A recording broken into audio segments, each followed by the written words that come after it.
Is this indie game still amazing?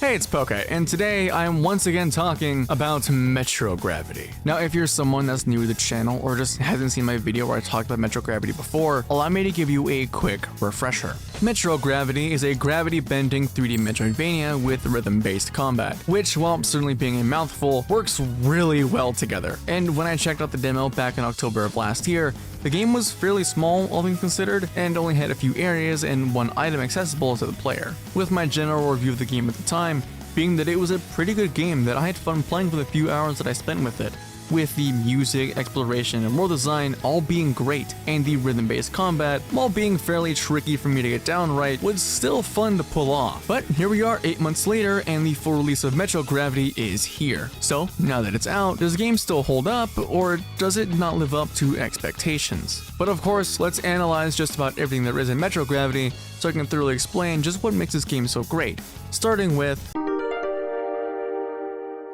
Now, I gotta say, I love exploring the halls of Metro Gravity, as in the early game, you really only have one item available to you, the Gravity Amulet, which, while useful for switching the gravity of you and other objects, isn't the most intuitive thing to use when getting around, making your exploration of the halls, at least in the early game, feel kind of slow. But I actually think this helps the game, because since the player is forced to sort of meander around from room to room at what can feel like a snail's pace at times, it allows a player to soak in the spectacle of the game, and also allows a player to have time to soak in all the information that a given room displays. But after a little while, the player will soon get access to the needle and thread, which is a tool used to tether objects together. However, its alternative use is a grappling hook, which greatly increases the speed at which the player traverses rooms, turning the exploration of a simple meandering through the halls to what feels like Spider-Man in that one scene from No Way Home. Which is all to say that through the use of one item alone, the exploration of Metro Gravity becomes all the more fun to go through. But besides the use of items to aid exploration, the player really wouldn't be able to figure out where they're going without the game's great. In any Metroidvania game, it's important to make almost every room in the game feel distinct and memorable, which can be hard at times to pull off since games of this scale often have hundreds of rooms. And I feel like it's even harder for Metro Gravity since the game has to make almost every wall in the game feel like a floor instead of a wall when traversing on it, which means that when developing each room, ensuring that the room looks and feels good to traverse through, no matter what surface the player's walking on, can feel a little daunting to say the least. Now, I'm speaking purely off the perspective of someone who's made only a handful of games before, with like 1 or 2 of them being actual games, but even then, I don't know if Marco, Metro Gravity's developer, really struggled with the world design. I didn't ask. Oh, but more on that later. But it doesn't matter how hard or how tricky it was to design the world of Metro Gravity, because Marco did a damn good job of doing it, as not just every room, but every area in Metro Gravity feels unique in its own way. Whether that's with a room just being one long cylinder in a watery area, or another room being a Mobius strip with sailboats gliding across sand. Every room and every area in Metro Gravity feels unique and heavily distinct from one another, to the point where you can recognize where a location is just based on its general look alone, which I think is fantastic, as it means that the player can never truly get lost while playing, as they'll always have some sort of landmark to go off of when traversing through the world. However, I do want to note here that making a mental map of the game was pretty hard for me to do, as when it comes to other Metroidvania titles, you really only have to think of where a room is located in a flat plane sort of sense, meaning you can get from point A to point B in a map fairly easily through your mental map alone, since everything is on a flat plane and there's no gravity shifting involved. But when it comes to Metro Gravity, creating a mental map was surprisingly more difficult than I assumed, as I had to think about where a room was located not only relative to where I was, but relative to what side of a room I was already standing on, which basically forced my brain to think in 3D, which if you're someone that doesn't actively do 3D modeling or sculpting, can be pretty tricky to do. Luckily though, the game does provide a map soon after you enter an area, so you'll never really need to make a mental map of the game. I just tried to do so since that's what I normally do when playing Metroidvanias. But what's a world without NPCs and enemies to interact with? So, it's time we talk about the Now, Metro Gravity has a wide array of characters you can encounter, both in terms of enemies and NPCs. In terms of NPCs, the game has a few of them you can interact with that help to flesh out the world of Metro Gravity and give some level of understanding about what's going on, with some characters like Dami being almost mandatory to talk to, as she gives you an important item when you first talk to her. However, I gotta say that my favorite NPC to interact with has to be Miss Davis, as I just love her space-themed outfit. But in terms of enemies, the game has an average of 3 to 4 new enemies per area, with each enemy operating not only in their own way, but to the beat of the area's song as well, which means that when it comes to combat, you not only have to consider what the enemy's attack pattern is, but also how their attacks play into the area's song as well. Oh, and I guess that's something we should talk about, huh? Now, I gotta say, I love every single song in Metro Gravity. I mean it. I think this is actually the first time that I liked the entire soundtrack for a game. That's because every song in Metro Gravity is just an absolute bop to listen to, as every song not only fits the game's area and overall vibe, but helps to make each area just a treat to traverse through, with my all-time favorite song being the main track for the Red Desert, All the Time in the World. But I'm just talking about the environmental soundtrack here. I haven't even talked about the soundtrack for the... Now, this is the part of the video where I have to place a spoiler warning, as each boss itself is pretty much a spoiler. So if you want to stay reasonably unspoiled for Metro Gravity, use the chapters provided or skip to the time code on screen to skip the spoilers. I'll give you a few seconds to make your decision. You still here?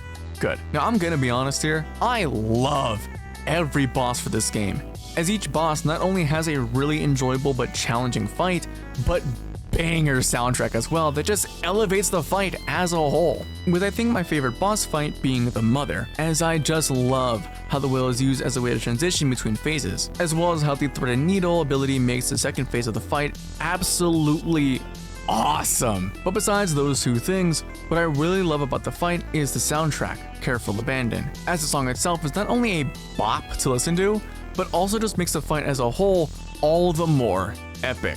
With actually, you know what? I think I'll actually just have you watch a bit of the fight, just so you can see how amazing this fight is and how the soundtrack just elevates it as a whole.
But besides the Mother, the other boss fights are great too. Now, in all honesty, I didn't really vibe with the Bullies fight as much as I'd like to, as I found the second phase to be kind of annoying to deal with, but the Doctor, Cannibal, and even Final Boss were all a treat to play through. But Metro Gravity isn't all sunshines and rainbows, so let's talk about the...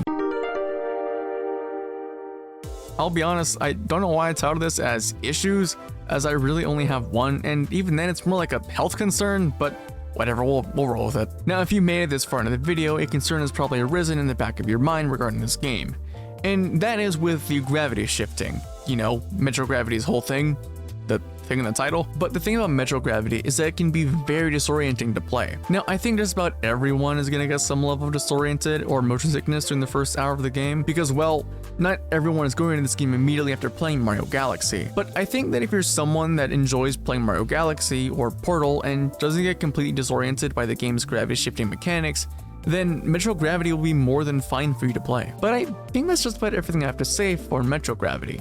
So let's get into the... Now, similarly to the previous video, I got the chance to ask Metro Gravity solo developer Marco a few questions regarding the game, so let's get into it. How do you feel now that Metro Gravity is out? Probably every emotion in the book, some more shameful than others. It's definitely a roller coaster. I am so happy to see the reception and how people are enjoying it that I could probably cry. Oh wait, I have. But I can also be disappointed that the game didn't blow up like Balatro or something. Obviously, if I keep thinking along those lines, I will never be satisfied. And comparison is the thief of joy. I'm ashamed to think like this because I know people love what I made and my expectations have been blown away a gazillion times compared to when I first started development. TLDR, happiest I've been in my life, but I keep comparing myself to massive hits. Do you plan on doing DLC or any extra content in the future? After I'm done with the initial release, hotfixes and patches, I have plans to do some medium updates to keep players engaged, maybe like a hard mode, an easy mode, some new skins, level editor, etc. But I don't know how long from now those will be. I also have some major content update ideas, new area, bosses, characters, puzzles, twos, etc. that I could also turn into a DLC. And finally, some more story points that further explain the vague lore that I have in the base game. This will be longer down the line. But for now though, I plan to take a break from game dev for a bit. Maybe I'll start other ideas I have floating around in my head, who knows. Do you plan on continuing game development after this? But now that we've had a word from the developer himself, let's wrap it up with the... Now overall, Metro Gravity is a fantastic game that I enjoyed playing every step of the way. And while I am still bad at rhythm games and struggled with the game's harder puzzles because I'm an idiot, Metro Gravity still remains as not only one of the best Metroidvania games I've ever played, but one of the best games I've ever played in general, easily becoming one of my top 3 games of all time next to Pseudo Regalia and Hollow Knight. But if what you've seen throughout this video has piqued your interest at all, then I am begging you to go check out Metro Gravity. It's available on Steam for $13, which is not only super affordable considering the current price of games nowadays, but also a steal because of the amount of content that's in this game. However, I should probably note that I got an early copy of the game thanks to Marco, but I would have gladly paid for the game. Hell, I was actually waiting for the game to drop on Steam so I could buy it the moment it went live, but Marco got to me first. Regardless though, Metro Gravity is an amazing game that I'm so happy I covered last year. As usual, I'll leave a link in the description to not only Metro Gravity's Steam page, but to Marco's YouTube channel as well, so you can follow along with any devlogs and updates he posts. But feel free to do the generic YouTuber stuff of liking and subscribing, and I'll see you in the next one. Bye!